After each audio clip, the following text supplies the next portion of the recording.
I cannot die one day and be on my deathbed not knowing if I can make lawn care videos on YouTube for a living. Yeah. At the end of November, I notified my employer that Of 25? Of 25 that I was going to pursue this as an online business. I have all these things kind of in the works. Other opportunities have come my way. And I guess for now, you could say that I am a full-time YouTuber.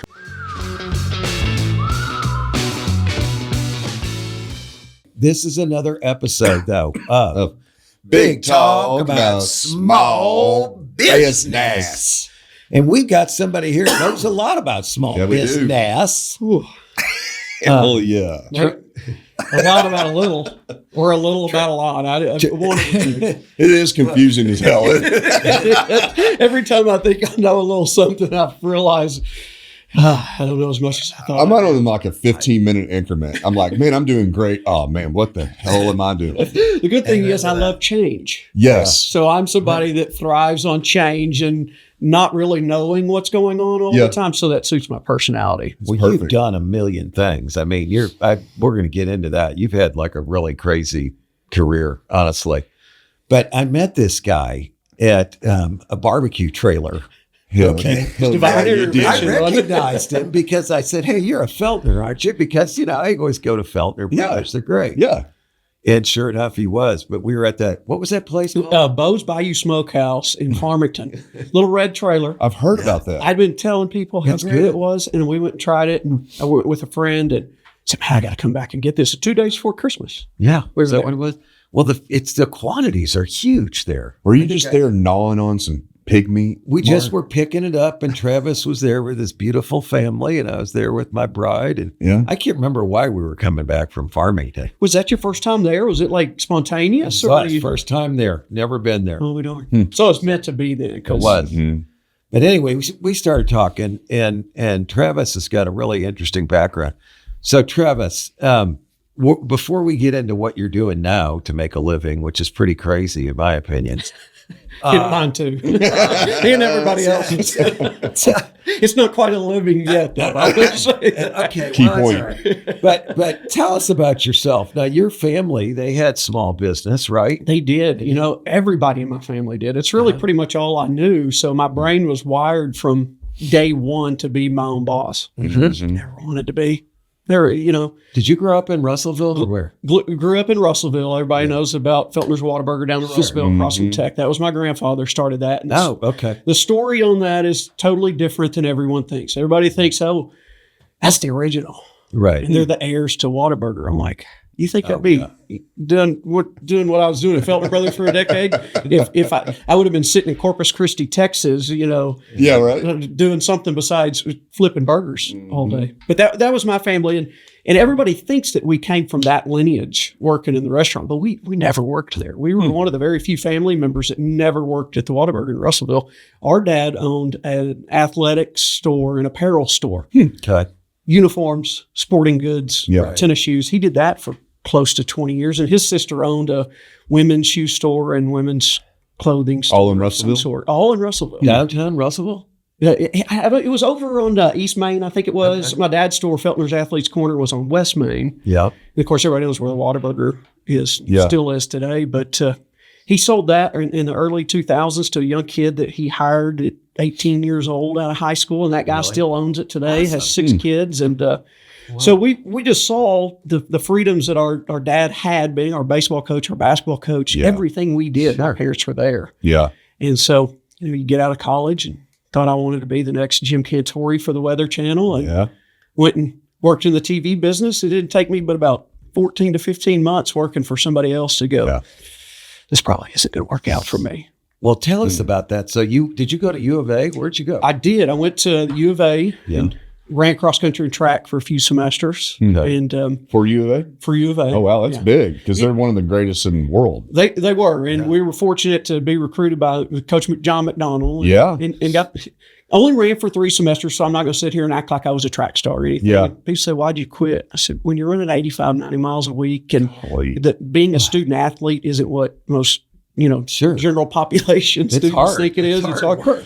You don't quit, you retire. Yeah.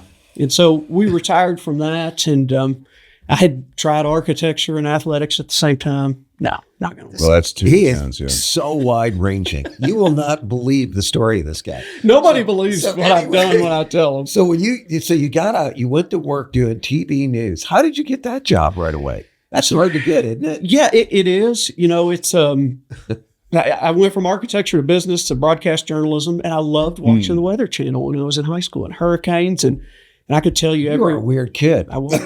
You're so weird. I live in Tornado Alley, and I love hurricanes. I could tell you every Weather Channel meteorologist just by their voice. And so I wanted to do weather, but Did you chase tornadoes? I didn't. I was a hurricane guy. And, okay. And I love hurricanes. So coming from Arkansas, we didn't have a meteorology program. So I had to look for small market television stations that typically would hire non-meteorologists for weekend weather, but news reporters during the week. Okay. And so I pull up the list of all 210 television markets, and I see 151 at the time was Panama City Beach, Florida. 22 years old. That's fun. Yeah. Sounds like a good place. Got Spinnakers there. Yeah, it's gone now. Oh, is it? I'd probably take that job. Hooters is next there. Whoa, bro. What is, why would you say that on our show? That's what I think of when I think of Panama City Beach. I mean, sorry. That's 18 years never old. crossed my mind. I mean, my God, what kind of person are you? So I look up all the affiliate TV stations in Panama City Beach Market, and I get on NBC Channel 7, and there's a posting, weekend weather anchor news reporter. Yeah. And I said, this is got to be kidding me. Yeah. I send off a VHS tape, overnight it. Yeah, you did. Send it off, and I get a call back. They said, hey, you do know this job's going to take a little bit of reporting. And I said, well, I got a reporting VHS tape ready too. I'll overnight it tonight. Overnight tonight. I was a manager for the GNC in Fiesta Square at the time. A couple days later, I get a call and says, it's yours if you want it. Put in 2 weeks notice. 2.5 weeks later, I got a U-Haul loaded up, and I'm heading to Panama City Beach, Florida to live on the beach and do the weather on the weekend. That's awesome. And little did I know, that job was not even open. They had already filled it and forgot to take the job posting off their website. And they just still hired you anyway, huh? Well, the person they hired, they brought them in, did all their background checks, had too many driving infractions, and you had to drive company vehicles. Sure. They had to let them go. Oh, man. And so I just like meeting you at Bo's, right place, right time. Yeah. That's great. So you decided you didn't like that. You know, I interned under Dan Scoff at KNWA. Oh, yeah. And he was so great to me, so pivotal in helping me get that job, put together a sizzle reel or a resume tape. And, you know, I liked it, but it was out of my control, I guess you could say. I mean, it was all about, if there was severe weather coming, you're going to be here 24 hours. You've got to be. I mean, no holidays, just not what I grew up with, the flexibility and freedom that I saw my dad have. Business ownership. And I thought, if I do this long term, it used to be 5, 6, and 10 o'clock newscasts. Now it's 5, 6, 7, 9, 10, live stream. Like, we need you to do 1 billion things, be 20 people. And I thought, how am I ever going to be a father, a coach, and do the thing if I have to be at a TV station every single evening? And so that's when the gear started going, hey, why don't we open a restaurant? Well, I shouldn't say restaurant. Why don't we open our own business, me and my brothers? And this was 2008 when we started thinking about this. And of course, the economy was horrible in 2008. And we were like, well, what are we going to do? How are we going to, our parents didn't fund anything. They didn't provide us the capital to get started. They did nothing. They helped and supported us, but they didn't do anything financially. Yeah. We were all in that boat. Yeah. And we said, well, Grandpa did pretty good selling burgers. I bet if we, slap Feltner on the sign and you were in a cool spot down there. Yeah. When you opened up down in the Power District. Yeah, the Metro District. Metro District, yeah. Down in Fayetteville. Yeah, that's where they opened up. Prelude Breakfast Bar. Yes, they're doing well too. Yeah, they've got a couple locations, I think. So you started out there, and the three of you were working in there, right? All three of us. Yeah. Yeah. And so how was that? Fights. That's not an easy job. Some fights. I tell you what, there are so many people so worried about what people think about them in this world, right? What they say, what they do, what they believe. Some of the best things that ever happened to us at that restaurant were just from being ourselves, just being brothers. I mean, fry bags being thrown across the counter. My brother would probably kill me if he knew I was saying this stuff. But I never saw that as a customer. We didn't see that. You guys, well, 22 and 23 years old still, that stuff's going to happen. A twin brother, I have an identical twin and a little brother. But some of those real life moments created long-term, lifelong customers. Yeah. That were there when they got to see us be brothers, that understood, wow, they're going through it. This is not, we gained a lot of respect from people, but, aside from, the things that brothers do, argue, fight, whatever it might be, we were able to make it work, which for a lot of family businesses, especially as close as we were and as competitive as we were, it was hard. Yes, very hard. So then how long did you work with the burgers? I did that from June of 2009 through March of 2019. So about a year. 10 years. Felt like a year. So you guys moved. You weren't over there all that long in that location, if I recall. We were there from 2009 to probably sometime in 11 or 12. Okay. Hot button topic at the time was paid parking. And it was hard to park over there. It was. And, you look back now, and it's not as big of a deal, but at the time, it was a very, very big deal. You're asking people to really struggle to find a place to park, then have to figure out how to pay for it to come spend $9 on a cheeseburger and fries. Yeah. Guys, your pricing was always so good. Still is. It still is. We go there all the time. It's fantastic. I probably go to Feltner Brothers at least once a week. So I'll say thank you for my brother. I always say I'm the has-been brother. It should just be Feltner brother. I would like to talk about that business a little bit because I think they obviously you created a very successful business. There's always a line, and it's the place is always packed, and you're different. I mean, what do you think made that business successful? I think the most important thing, if I could sum it up to one word, is consistency. We live in a world where there's so many options. Right. People want to know that the option they choose is exactly what they want. Yeah. And I think every time you go to Feltner Brothers, even since I've been removed from it, and I don't go eat there a whole lot because sometimes I don't like going in because I see things that I'd probably do a little bit differently, but it's not mine anymore. Yeah, so I get it. Yeah. But I think just consistency. Pricing has stayed relatively consistent. Yes. It hasn't changed to pass on the exorbitant labor costs and food costs onto the customer. They've stayed true to taking care of the customer first. Bathrooms are always clean. Yeah. The restaurant's always clean. Yep. I think if you get online and you look at reviews, the number one thing you'll see all the time is that it's always the same meal when people come. And that's what I always order the same thing when I go. But the people there are so nice. How do you get those women who work there that come around to the tables and everything to be so smiley and friendly? I have to give all that to Grant. He's the owner now. Yeah. He has done an incredible job. I think we always had it from day one, but since he really took over the reins, he has done an incredible job instilling a culture.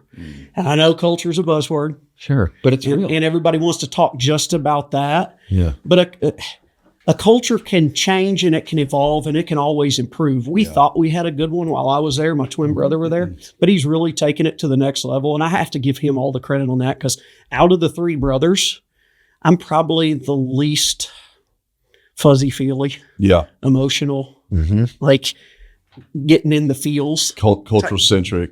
Cultural centric, exactly. Yeah, you just wanted people to do what they're supposed to do and move on, right? Yes, that was me. We get that. We understand that. I feel that. Yeah. So I think that's it. You know, in a time where it got really, really hard for a lot of restaurants, especially 20 and 21 when COVID hit and a lot of that stuff, they just kept doing what they did. Yeah. And they took some of the hardships and they reinvested back into the business during that time period and said, hey, this is going to end like every other hardship. And we want to make sure when we get shot out the tunnel on the other side, we're ready for everybody to come back for what they were getting before, but better. And so always focusing on how do we keep getting better, but stay consistent with it at the same time and put the customer first. Yeah. I think it's interesting when you look at businesses like that. And another one to me was Herman's, where they become an institution. I mean, you've already established that. I mean, you haven't been there forever in this town, right? But you've established this sort of institutional presence that comes from not changing anything. That's a real strategy. I wrote an article on that once called "The Strategy of Not Changing Anything." Yep. And I think there is a little nuance to that. You don't change anything because you're a burger restaurant. You're not going to try to become a taco restaurant. You're not going to try to compete with Slim Chickens or Raising Cane's. Or you're not going to become a chicken tender restaurant. But I think what we did change were the right things. Always changing with marketing, online trends. What does the consumer want? Because when Feltner Brothers first opened, we were taking the model of our family's restaurant from the 60s. Right. The old school, pre-formed, fresh, never frozen burger patty, diner style burger. And here comes this little thing called Smash Burger, the chain. And now younger folks growing up, they don't remember the days of the old school diner burgers. That looks cheap. It looks frozen. It doesn't look great on Instagram. It doesn't look good in a picture. So we weren't getting this new audience of the younger generation. We had our grandfathers, old customers, but they're starting to get older, eat less red meat, maybe not go out to eat as much, or unfortunately, they pass on. So how do we keep evolving with what we do to always be up to date with what the consumer wants? And I remember when we changed in 2018 from a simple white hamburger bun to a diner style patty to a brioche bun and a smash pretzel bun too. Yeah. And they started doing the pretzel bun for a little bit of time. When you start realizing that what you can do can be better, if you'll listen, that's when that's business. Evolution, not revolution. Exactly. And, we didn't start all of a sudden doing hand-battered chicken tenders because that became popular. Right. We started doing smash burgers because smash burgers became popular. It's amazing how much fried chicken these kids eat. I swear to you. My 14-year-old can eat it like 3 times a day. Yeah. It's all she does is she wants to go to Chick-fil-A or Cane's. Really? Or back and forth. Or Slim's. Yeah. Yeah. There's two. It just blows my mind. And if you're on campus, with all the restaurants, I'm a professor over there, all the restaurants we have at the Student Union and then in the old Bruff building, Fankers Hall and all that, the only ones that have a line are Chick-fil-A and Slim's. Okay. There's like at 4:30, there's like 70 kids lined up over there. And then everything else they have is practically. Well, that's the time of your life where no one can tell you, no, you've had too much chicken and ranch already. Yeah, it's bizarre. So anyway, though, so you guys, you built that business up. Obviously, it's gotten more and more successful. You added the app. They've done an app. Yeah. And that's a huge part of it. Evolving with the technology. I'm a big believer in technology. I don't think that really, name me one piece of technology that's really made things more difficult. Right. And I'll probably hand you a $100 bill because it's, and unfortunately I see with what I've done most recently from a professional level, there are a lot of restaurants that are just not bought into what technology can do for their business. Yeah. And so, adding the app and online ordering, as I would always tell people is, if you could open more than just that front door of your restaurant for customers to walk in and order your food, would you? Yeah. Well, yeah, I would. Okay, so there's an app, there's online ordering, there's DoorDash, there's all these different places where people can find you. Why are you resisting any one of them? You could tell me all the excuses in the book. I mean, why though, like during COVID, did so many big restaurant chains, let's just take Red Lobster or whoever, okay? They didn't bother. I mean, they made no attempt to have drive-through. They made no attempt to let's move our customers out in the freaking parking lot. It just amazed me how unwilling they were to adapt. Egos in the restaurant business. I mean, are massive. So anyway, you guys built that up successfully. Even the curbside pickup. Right. Little banner on the flagpole out there. I mean, that's been, when somebody orders on the app or online, they can say, hey, I'm in a gray SUV Toyota Tacoma, whatever it may be. So that pulls up, they paid for, staff sees them, walks out, takes them. It's convenient. Off they go. So you did that for 10 years. About 10 years, right? yeah. Then, but you decided you want to do something different. You know, it was 2019. I had one that was about to turn 2, a little girl that was about to turn 2. I had a second one on the way. Yeah. It was the only one of the 3 brothers with kids. Okay. Not the case now. Not the case now. Yeah. We had opened the Tawny Town location. Our lives were kind of just naturally going in a different direction. Mine was going towards fatherhood and getting to enjoy kids for the first time in my life. Theirs was still very business motivated, professionally driven. Mm-hmm. And in 2019, I was kind of at that crossroads. Like I wanted to take Feltner Brothers to, a small regional chain. They weren't so interested in that at the time. I think things would be different the more mature we've gotten and our lives have kind of settled down with families and kids.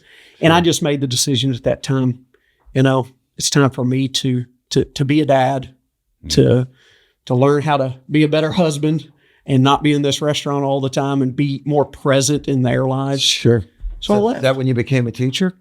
So I had no plan. I had zero plan. You seem to do that a lot. You just like jump off and I like the challenge. I like see if you're going to fly. I like not knowing what's going to happen.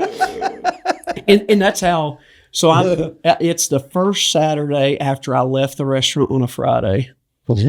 I'm sitting around in my underwear, literally.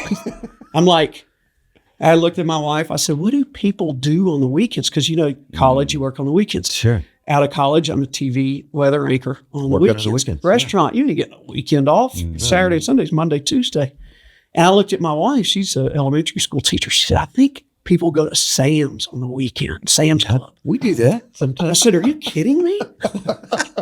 And so we're in. People go to Sam's Club. She said, it's just fun. You just see all that stuff they got there. You just walk around, get you a little hot dog. That's what it was. She Pizza. said, I heard the cafe's like super cheap. And I had been telling her, I said, I wonder if my old professor, who was at the time the chair of the journalism school, Professor Larry Foley, needs any help in the journalism school. Uh-huh. So this was just in passing. I said this at home. And we're at Sam's that Saturday. And we're sitting in the little cafe eating a snack. And I have not seen Professor Foley in years. But there he is. He just walks right by. And my wife and I had never seen him in public together. Uh-huh. And there he goes, walking right in front of me. And I said, you've got to be kidding me. Serendipity. That stuff doesn't happen. Yeah. It does, though. Well, not by accident, right? Yes, right. Exactly. You have to walk through the door when the door is there. Into the universe. Yes. Let's say it's God, or you can say it's the energy field, or whatever you want. But it happens. So it does. It does. I totally believe in that. So you see him out there. Now, you didn't have your master's degree. I did not. Right? So you're not going to be teaching at U of A without that, I guess. My wife is like, go say something to me. I don't want to jump up and run over there. He was with his wife and he's not leaving. He just got here. And so we're walking down one of the aisles and I saw him and I acted like I was going to run over him with a giant shopping cart. Yeah. And so that just kind of sparked the conversation. He asked how things were going. How was the restaurant? And I said, it's going well. And I said, hey, by chance, do you need any help up in the journalism school? He says, you're too busy with the restaurant and everything. And I said, well, might as well let the cat out of the bag. I haven't told anybody, but I have actually left Feltner Brothers and I'm looking for the next career move in life. He goes, I need a GA right now. You want to apply to grad school? Take the GRE, put in an application for a GA position. Within 2 weeks, I took the GRE, applied to grad school, got a GA ship, and I'm going back to school to get my master's. God love you. There you go. And then during COVID, it only took me 3 semesters because of COVID. I was able to get done faster. And, there was it was not an opportunity there in the journalism school at the time. So that's how I ended up as the director of communications at the Springdale School District. And Bill there or not at the Springdale School District, Springdale Chamber of Commerce, but Bill there knew that my goals were to get into teaching. I wanted to pass along my storytelling, my broadcast journalism, my video editing, my writing skills to the next generation. And by chance, here comes the job teaching middle schoolers at Don Tyson School of Innovation, how to do all those things in digital media, and applied for that. And right place, right time, got it too. So I've been shown over the years that you don't always have to have a plan for it to work out. It always seems to work out. So as long as that keeps working that way, I'll keep doing it. So the Tyson School of Innovation's got a good reputation. Incredible. So congrats on that. And you did that for how long? About 3.5 years. I had substitute taught while I was in grad school. I subbed out at DTSOI one time and said, if I ever taught, this is the kind of school I want to teach in. Is this? And everybody said, why don't you go to Harbor or Springdale High School or Harbor is nice too. Springdale schools have gotten so much better. Great. It's amazing. People don't realize it. In Fayetteville, everybody's a snob. Mm-hmm. It's like Springdale. The only reason I go there is to get my auto parts, Well, that's what my ex-wife used to say. The only good reason to go to Springdale is eat chicken and get auto parts. And tacos. Yeah. Well, they do have good tacos too. And Springdale's really coming on. I mean, downtown Springdale blows me away. The schools, all of them, they've upgraded. There's so many new. My wife's school, Westwood Elementary, is about to be completely rebuilt. She's excited about that. But I didn't want to relive my high school experience again. There's not the athletic scene at Don. There's some at Don Tyson School of Innovation, but it's not football and basketball. It's not FHS. It's a very academic driven school. Really unique programs from, at the time there was robotics and drones and digital media and AV tech and film production, and it's just a place for me to go, kind of immerse myself in kids that weren't exactly like me in high school, worried about sports and all that kind of stuff the whole time. So you did that for 3.5 years. Then what? Why'd you leave that? Oh, gosh. Didn't want to relive high school forever. I was just having a by chance conversation with a friend of mine in the restaurant industry. One day he sells groceries for one of the big food service providers up here. And he knew about my background in media, in my experience in the restaurant world. And one of their partners, a company called Spillover, has a digital marketing platform, single sign-on or single username, password platform geared specific to restaurants, from their custom website to their online ordering platform to a dashboard on the back end for all their online analytics, connecting their Yelp and Facebook and Instagram and Google, everything into this one user interface. Yeah. He said, hey, why don't, if your background in both fields would can sell this thing, serve you well for that. And it just turned into simple conversation, into one more conversation, into another. And hey, we want to bring you on board. And that's how I ended up selling software, which no sales experience, but. Yeah. So you don't think you'd have a hard time selling anything, do you? I don't. Travis, do you, from the time we've been in the show, do you see a need as me to be a co-host here, or do you think that Mark is just capable of doing it on himself? We've got that just from Bose, right? We kind of have that. Well, I'm sitting here going, in the back of my head, I'm going, Travis, shut up every once in a while. This isn't your show. No, I mean, I'm sorry, Mark. I mean, the user, everybody knows. You can watch this episode again and see how much you've allowed me to even ask a single question. I'm sorry. I just was. Should we do like I would do? About asking questions. What can I say? Should we do like I would do? I'm trying not. I haven't been talking that much. I pray to. Do you have a pencil? With my 6th and 7th graders, when they would work in groups, I would put a pencil on their table because they could not control their volume or who was talking. Yeah. And the only person that could talk was the person with the pencil. Yeah, that's the talking stick. Yeah, they do that. We need that in here, I think.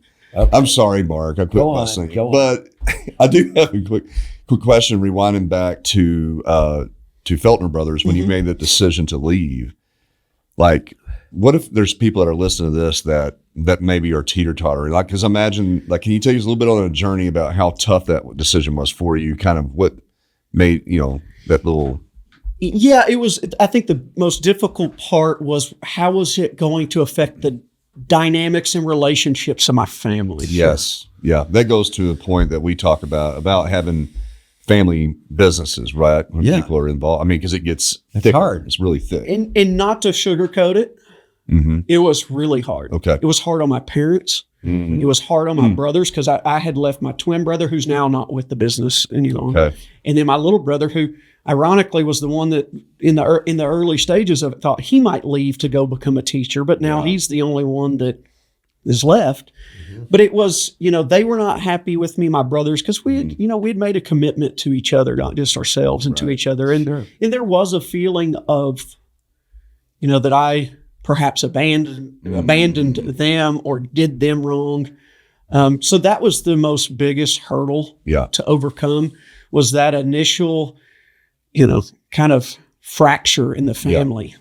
And it did not last long. I think if I could give people one piece of advice, if that's what's holding you back from what you think is going to make you happy, or because you feel like you owe it to them, sit down and have conversations, because we are actually closer as a family, top to bottom now than we were then, because then all we did was work together. Yeah. Now we get together for Razorback basketball games and March Madness and baseball games and go to Omaha we could never do that back in the day, especially when you're trying to split 3 salaries across a small business. Right. And then families were starting to grow. My brother has his kids now, and, they're starting to grow, and the pie was not big enough at the time. And so I think just navigating that was the hardest. But now that we have the benefit of being able to look back and see what happened, we're able to kind of dissect, where could we have probably gone wrong? Would we rewind in time and go do it? Are there any regrets or any of that? No. We're all happy with where we're at in life. Good. The jobs we have, the relationship we have with each other, and the families we're building. But I think we're able to look back at our more mature years now. I mean, it's only been 7 years, but we realize now that perhaps the roles we had identified for ourselves at 22 and 23 years old, maybe we were in the wrong spots. Yeah. And we didn't know that. You don't know what you're 22 or 23. You haven't experienced enough life. Yeah. To know what your options really are. Exactly. What would you suggest to somebody that's looking to maybe start a business with their family, with maybe a wife, brothers, or sisters, or whatever, and like gleaming on the lessons you've learned? How would you start that business? Like, what are some of the conversations you'd have before you even get it going, and then how do you make it as fruitful as you can to kind of avoid things, right? To do your best. Really have defined roles and goals and objectives. Like, we started this based off the idea that our grandpa sold burgers. And if we did that, maybe we could make our own paychecks enough to pay rent and bills and have fun. Yeah. Like, we didn't know what we were doing. Right. So we kind of just started it on a whim. And fortunately, we are all very hard workers, motivated, driven in anything we have done in our lives. But I would really have it outlined, like, here's what I want out of this, here's what you want out of this, and here's what you're going to do and what I'm going to do. You look at the biggest, most successful burger restaurants, Five Guys, for example. There's 5 brothers now. It used to be 4 brothers and a dad, but they all have their own very defined roles. One runs the bakery, one runs franchise management. Right. And, there was a long stretch there where we thought we had defined roles, but we were really kind of stepping on each other's toes. Yeah. And that's a problem in a family business or a business with partners. Yeah. You don't even have to be family members. 100%. Like, do you think like having somebody designated as the true CEO or the true decision maker is a good idea? Or we had those kind of things written down on paper legally. Yeah. And it always cracks me up. Somebody starts a business and they get an LLC drawn up, and then they change their LinkedIn to CEO, and they haven't made a dime yet. But none of those titles we see a lot of that. Really meant anything to us. Yeah. I think we had our roles, but we didn't have roles for what we might see as the long-term future and growth of the business. So when it did come time to say, hey, let's do this, this, and this, or let's evolve, I was on the media side. I put a lot of effort into creating videos and editing, and that took a lot of time in the office. Back in 2014, 14, when I went and bought a GoPro at Best Buy and started putting 30-second videos up before there was TikTok, YouTube Shorts, or Instagram Reels or Facebook Reels, that looked crazy to people. Right. What are you doing? Yeah. And so there were just disconnects on how can we do what we love in life through this business. We weren't able to see it then. Yeah. I think now, if we could go back, I would fall right into the digital media marketing person. Yeah. Grant would fall into the culture. He loves being involved in the community. Fayetteville High School athletics. He's really involved with that. University of Arkansas athletics, giving back, working with the Boys and Girls Club, stuff like that. That was his wheelhouse. All of us have a pitch of OCD in us, which we've all said, that's to your question earlier, what has been its success? A lot of its success. It's been our blessing in life, but it's also been a slight curse, more of a blessing. But we were able to use that kind of obsessive mindset to put together really, really defined systems and processes and organization and how the shelf should look and how the food should be prepared and presented. So we all shared that, but we couldn't not be young kid brothers and transition that mind to, okay, how do we act like business partners? Right. That's tough. It is. It's really tough. Because you want to treat each other like brothers all the time. 100%. Yeah. And see, when you walk in there, it's got to change when you're in there working. Absolutely. There's a lot of depth to that too. I mean, I imagine, like, I haven't experienced that personally, but like if somebody doesn't show up for work, like you're angry and you would like to fire them, but can you really fire them? I mean, it's a family member, man. Those are the depths of that's when it gets bad. It is, right. Yeah. And I mean, but I think that if you are in this situation, having those conversations super early, laying some groundwork, giving some rules that we're all abiding by, like you just can't miss. And if you do, and you do it twice, then write it down. Write it down. Yeah. And bring it back up. We had the operating agreement, all that stuff written, titles in the operating agreement, but we never sat down and really detailed. And this is where young and dumb kind of comes in.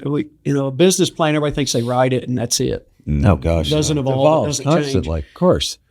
We should have gone back and we should have changed those things because we would have these conversations over and over of like, okay, here's kind of what I want to do. Here's what you want to do.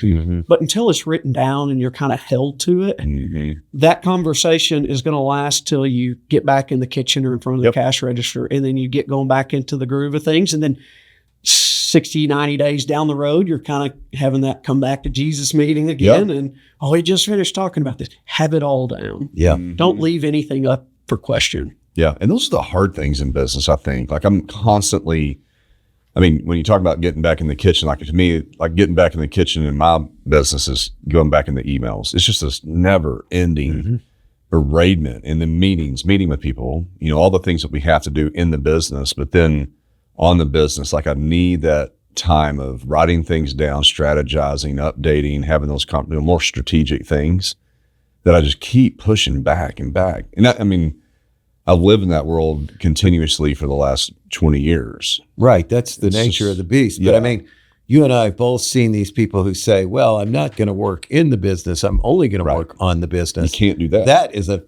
terrible thing. 100%. They get so disconnected so fast. They don't know what anybody's going through. And then they just sit there and read one management book after another and have one BS program after another that they're going to implement. Quit reading all these self-help books and business books and go do it. Yeah, It sounds great to work on a business instead of in a business, but if I can't work in it, how am I going to tell somebody how to do what I want them to do? And I would give so much. That's what I'm inspired with. Like Sam Walton was like the best in the world at balancing those things. Yeah.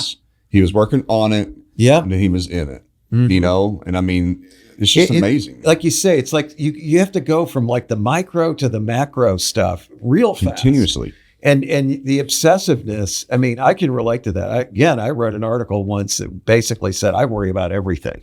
Yep. And, people would go, well, why are you concerned with the blinds, the angle of the blinds when you drive by the office at night? I don't want to see some guy leaned up against the window in the conference room and there's this big black band and all the other ones are right. It's like, why is that important? Maybe it's not important, but it reflects on the quality of what you're trying to do. 100%. So you do get in the weeds sometime. And I think if you're willing to do that as a business owner, you get a lot more respect out of your people. Absolutely. I don't care what anybody says. If they see that you're willing to, we had our food truck at one time and it's 120 degrees. That's right. You did have that. I forgot about that. And you're out at the Junk Ranch Craft Fair in June and it's, and if you're right there in the trenches with them, it's hard for them to revolt against you. Yeah, it is. Exactly. Cut corners. And, yeah. But then it also helps you go, man, there needs to be some things that are fixed. Like we need to fix the AC. Exactly. I love the I love that there's an Arrested Development episode, my favorite show. Oh, he does love that. George Michael says, he wants to leave his shift, and she's like, well, only Dad can do it. He was like, that's the only way that we can get the AC fixed in the banana stand. Is if Dad, the owner, goes and sits in. Of course, it shows a clip of him calling the AC, the AC company. Yes, I need an AC, and I need it as fast as possible. I don't care what it costs. You finally experience some of the misery. Well, and when you do that, it helps to solidify an employee base that stays. That's right. And to go back to what its long-term success is retention in the best. Mm-hmm. I don't like to call it help employees. No, that's talent. Terrible. It's talent. Team. Like people that stick around for a long time. They bought in because you gave them opportunity. They bought in. And there are guys there's one guy at Feltner Brothers that worked at the store off Dixon Street. Mm-hmm. In 2010, he's been there for 16 years. That's incredible. Yeah. Well, you just said you had an employee for 7 years who's been on the show. Yeah. Yeah. Yeah. And he's obviously now he's in a high-tech business. Yeah.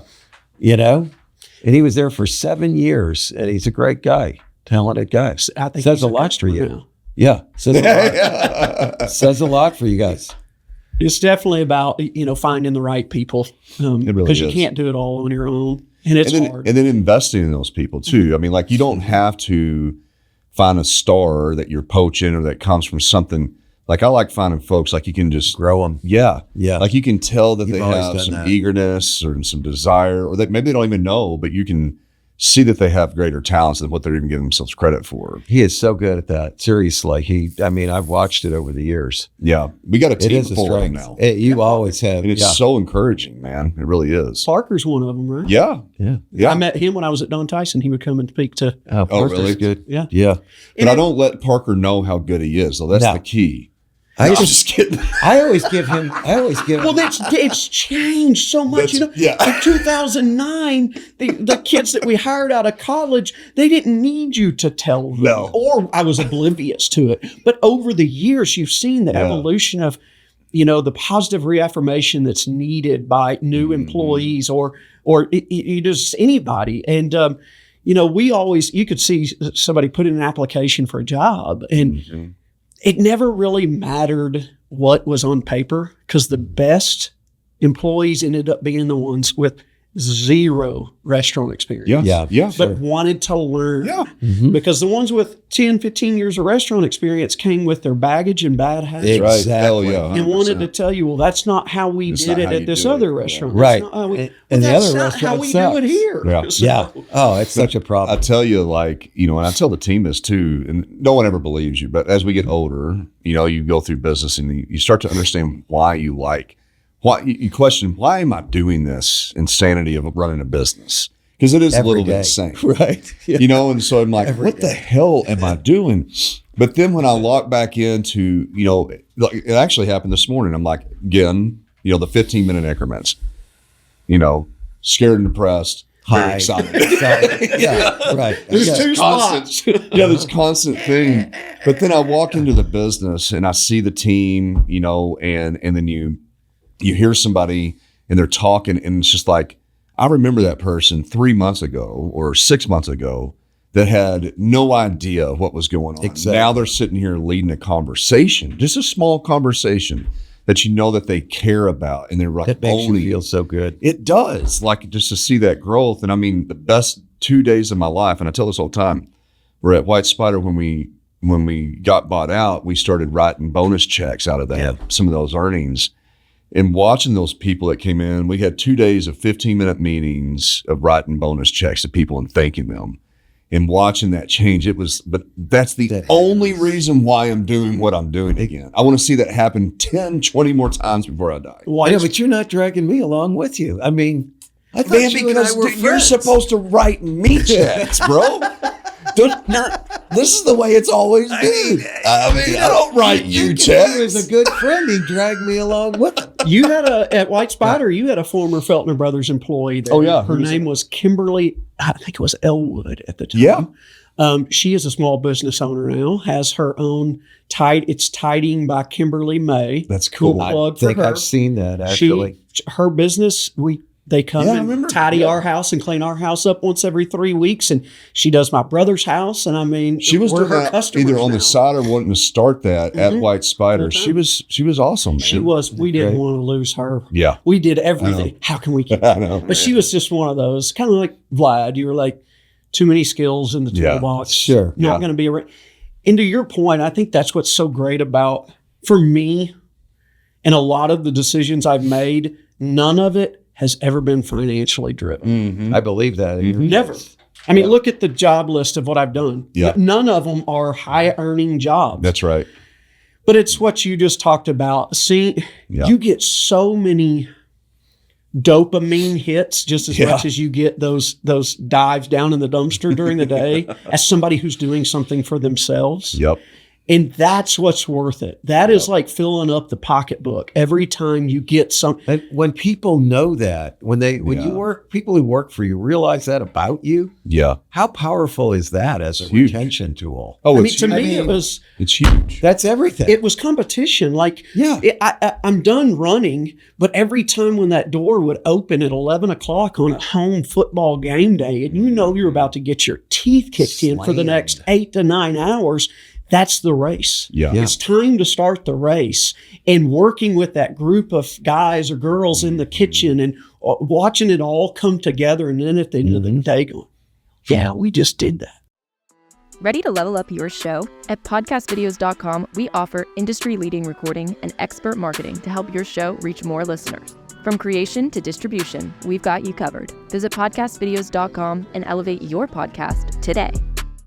I think crushed it. It lines up to a universal human law that we're all kind of seeking, right, in life, which is contribution. Yes. You know what I'm saying? We have to feel useful. You absolutely do. Doing something productive. And I think that running your own business is one of the greatest ways to contribute back. Like you're either contributing one-on-one, contributing for your clients, and that's another place to put it too. Exactly. Like to your point, you don't make financial decisions, you're making contribution decisions. How can I contribute to something that you know is going to contribute back, but you live that? And the financial is just a byproduct. It's totally a byproduct. It always is. 100%. That's where people don't understand. They think, oh, business owners are all just greedy or selfish or whatever. It's not the case. I was making, when you're working 80 hours a week, I was making about $3 an hour there for a while. And everybody goes, well, your name's on the sign. You must be rich. I'm like, no.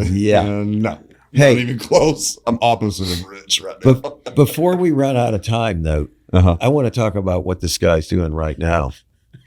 Okay, tell us about. It's insane. Because when I heard this, it fascinated me because it's something that you and I have actually talked about. So, gosh, it has been. I've taken all these skills that I've built up through all these different adventures in life, and every time you think that you're going to be doing something different, you kind of realize that everything all just kind of meshes together. Mm-hmm.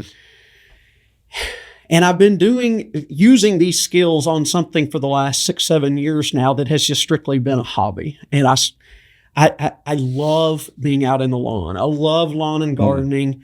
It was something I knew nothing about, self-taught, became a homeowner almost a decade ago. And here I am with this yard, and I've got to figure out what to do with it. Well, I'm not one of those that's just going to figure out how to do it, bare minimum. Sure. I'm going to figure out how to make this thing look like Augusta National. So in 2000, all about the turf, baby.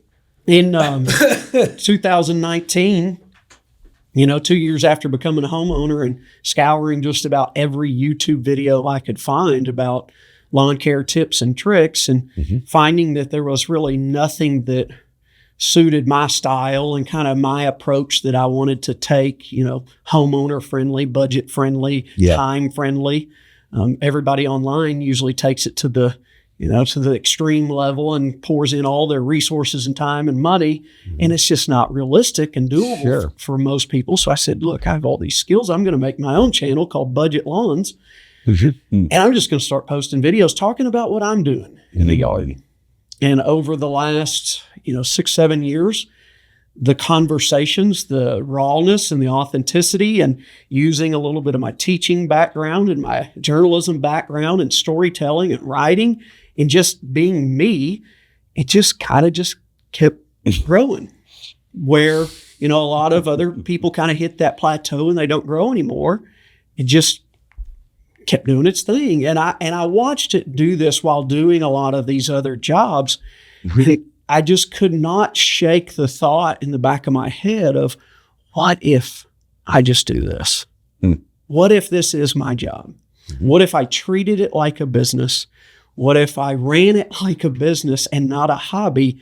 Could it be my next career path professionally? Yes. Kids, wife. She's not as big of a risk taker as I am. Right. She's a teacher. It takes a little, you got to wait for the right time. And my kids are at good ages now, 8 and 6, about to be 9 and 7 this summer. We're stable as a family, no major expenses. We're frugal, both of us in our marriage. We're very frugal. We're not overspenders. We're cheap by most people's standards. And, I loved the people that I was working with at Spillover, maybe a little too connected to that industry, really struggled a lot trying to sell software to people that are worried about saving because their restaurant is failing instead of figuring out investing reasons and ways to drive higher revenue to get out of the hole you're in. And the ego's looking at me like I didn't know what I was talking about. And I might have been too connected emotionally and personally to the topic and the industry. And after just so many years wondering what if, and then finally hitting that point of months of dwelling and obsession over, I cannot die one day and be on my deathbed not knowing if I can make lawn care videos on YouTube for a living. Yeah. At the end of November, I notified my employer that of 25 that I was going to pursue this as an online business. I have all these things kind of in the works. Other opportunities have come my way. And I guess for now, you could say that I am a full-time YouTuber. Wow, congratulations. Isn't that wild? That's so cool. When he told me that, we were sitting out there at the barbecue joint, and I told Travis that I always wanted to have, and I think we talked about it on this show before, the Old Man's Lawn Club. Yeah. Where we sit around and trade stories about what works and what doesn't, what tools we like. Eric loves big equipment. Okay. He's not into little stuff. He's got like massive trailers and freaking dirt moving stuff. Yeah. But great. But it's so much fun. All So the much tools, all the gratification of the change, It's and the physical labor and all of it. It is. It's like, every time you go out in the lawn, it's a process and you get to see your work from start to finish. And, a buddy of mine, I think I told you at the barbecue place, started a website called thelawnforum.com. This was back around the same time that a little bit before I started my YouTube channel. I was kind of one of the beneficiaries of having the foresight to see that this niche was kind of taking off on YouTube. Yeah. So there were very few people doing it, but also having the foresight now, not trying to toot my own horn, but that's part of the fun in it, kind of the risk and the reward, the kind of the fear and enjoyment at the same time. Having the ability to see that the platform is changing. YouTube is changing. All this stuff, what was originally a hobby for me, you can't treat it much like a hobby. It's like a learning platform at this point, isn't it? It is. It's education. Yeah. And if you want to take it to the next level, you have to be willing to put in the effort and the time in educating yourself to do so. So it's more of me making a commitment and saying, I'm doing this. Yeah. Because I've done a lot of things on my side, which I think have worked to my benefit over the years in helping me grow, while a lot of other lawn care creators have, one, quit doing it, or two, not been able to grow. It's really easy to buy into the hype of sponsorships, and you get an email about this lawn. You know how I could own 20 robot lawn mowers right now if I wanted. I could own 18 battery powered mowers because I get emails all the time. But that shows viewers and the consumers of your content that you're worried about yourself. Yeah. You're worried about the free products. What can you get from this? And I have always just been focused on how can I genuinely help the audience? How can I take people who are looking for value in information, lawn care? They want to have a nice lawn at an affordable price without spending all their time away from their family and friends. What's your YouTube? It's called Budget Lawns. Budget Lawns. And I had this idea one day. Got a lot of followers on there. I'm going to go check it out. I'm going to go subscribe. And right now, how many? 41,000 something subscribers. And right now, it's a very, when you really dive into how the YouTube algorithm works and what they're looking for out of their creators, because you're not technically employees, you're 1099, sure. Independent contract, but you have to know what they want as an employer. Right now, lawn care on YouTube it's not trending, but I keep putting all these videos out. People are like, why do you keep making videos? Because I'm building up a fresh new library of educational seasonal content videos that when people's brains switch over from snow to spring, they get online, they're ready to binge watch. Yes, it's going to explode. And you have to think in ways that aren't always vanity metrics. How many views am I going to get? Sure. How can you provide value? Because once people are searching on Google and YouTube search for the topics about the videos I'm making, those videos can go from the basement to the penthouse in no time. I've had videos that didn't do anything in the first 12 months. Now they have 300,000 views. Yes, crazy. And then, this is a big day for you then, Travis, to be on the biggest business. I was excited when you said, hey, you want to come be on our podcast? I was like, absolutely. That exists. Obviously, we don't care about sponsors. Nobody's calling us trying to give us because we're so focused on our listeners. Exactly. We don't even want sponsors. We don't want sponsors. Don't try to call us to be a sponsor of the show. Hey, we're reverse. We don't want anybody to tell us what to do. No, right? We care only about our listeners. We'd like some sponsors. Hey, it does. It does change a little bit when you say I'm going to do this to support my family and that's my primary 100%. form of income. But I still want to think of business strategies that don't just pad my pocketbook, but also provide a level of service they can't get from just YouTube videos. Trust, 100%. That's fantastic. How can I form cohorts and communities of people that want to jump on Zoom calls and all be together and join these? Can we these do the group old man's lawn club? Yes, as a separate entity. I'm in a text group like with guys like me, and our wives are probably like, "What are those guys talking about all summer long?" And then probably thinking we're like sending inappropriate pictures of girls to each other, and then all it is our potted plants and the plants we just put in the mulch bed. Yeah, or the nothing serious going on here, honey. Trust me. The new weed whacker we got actually works like it's intended, right? Yeah. I mean, it's all. There's a lot to review in that space. Oh my God! Because there's so much frustration with all of it. It is, and it's like anything else. It's just how do you compete? How do you stay forward thinking with strategies? Yeah. How do you constantly? I go back to this all the time. You think about what the viewer in this instance wants, not what you want. Too many, and I've fallen down that trap. I think that's when I kind of had the epiphany of, gosh, I'm making these videos about things that I find fun in the yard, but the way the platform has evolved, people like getting attached to the creator or the personality, but they're really in it for them at the end of the day. 100%. Make it for them. It's funny. Like I know you always show like your yard and stuff that you're doing on it. And it's a lot of people have houses like that, right? It's it's a very common sort of situation. You live in a subdivision, you got a yard, it's rectangular, you're trying to make it look good, right? Not all in one year. Yeah. And so it's like so many people fall into that. And like you say, that's basically ignored. And that's probably the biggest market there is right there. Exactly. I've watched some of these other bigger creators in the space. They get kind of too big for their britches. And then all of a sudden now they bought farms and they bought land.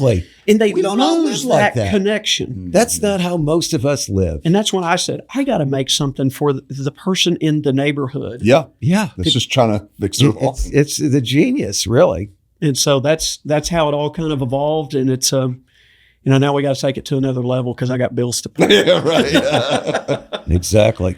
Well, we're lucky here. I got my rich uncle over here that supports this show. Okay, and gives us this fabulous studio that he owns. But he's not happy. He wants more. He wants, he said it earlier. What? Well, just be happy for what you're getting. Okay, I will. I promise. Son. The hardest part is, do y'all ever look at the analytics of your show? And we get a report every week. Are you kidding? And here's the scariest. Look at it. The scariest part was kind of getting over the fact that, but you have to use it to your advantage. A lot of people refuse to follow what YouTube is doing with their platform, and they expect it to stay the same way. Like all business owners think it was working. I see so many restaurant operators that they were an institution 4 or 5 decades ago. Yeah. Now they're going out of business because they haven't adapted. Yeah. Same thing online. Right now I look at my analytics from what was it doing last year when I was making no content this time last year because I was solely focused on my new job. Sure. And right now analytics are behind. Yeah. And so you're sitting there going, what's behind? I'm making more videos, but my views are about right where they were last year. My revenue is down from where it was last year. But you have to focus on, YouTube isn't doing this by chance. They know what's getting clicks. They know what's getting watch time. They know who's spending the most time on their platform. And if you look at your homepage on YouTube, where it used to be rows of 5, 6 videos with 5 or 6 thumbnails, it's 3. Rows of 3 now. The real estate and who's getting that real estate on the homepage or the scroll page on a mobile device is shrinking. So to me, the challenge of how can I be the guy in this lawn care and gardening space to win that real estate on their platform? How can I just keep getting better? I want to, when people click on, if YouTube knows they're searching this type of content, I want my thumbnails shown every time. Not so I look cool to my family and friends with lots of subscribers and views, but because those people know that I'm going to get the most valuable information in a digestible way that I can take and put into my lawn, and it works. Because we're living in an age where you don't have to have the biggest audience and the most views to do very, very well. You have to have the right views audience. The right views and audience. That's it. That's why our 10 subscribers. No, we have much more than that. Most importantly, we do. You have to have fun doing it. You do. And we do. Yes, we do. And I've always had fun doing it. The times that I didn't when I had full-time jobs, I would just stop making them. Yeah. But every time I'd stop making them, I'd miss it. So I was like, what if I did this all the time for a job? Well, we've got to end this. It's fun talking though, Travis. Is that over already? Yeah, it is, man. It goes by fast. It's all over. Tell them if they need to cut some of my voice out to insert y'all's. I could talk, and you guys are easy to talk to, and I appreciate y'all giving me the opportunity to come in and blab about some of my experiences. It's been great. We thank you for coming. Appreciate your time. Answer some questions. It's been valuable. I think the audience is going to really get a lot of value out of this. I do too. Many reasons. Yeah, it's great. It really has been fun talking with you, and look forward to seeing you again. Absolutely. Another great episode of that. Big Talk About Small Business. There you go.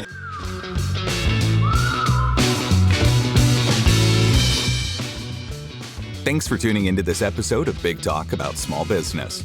If you have any questions or ideas for upcoming shows, be sure to head over to our website, www.bigtalkaboutsmallbusiness.com, and click on the Ask the Host button for the chance to have your questions answered on the show.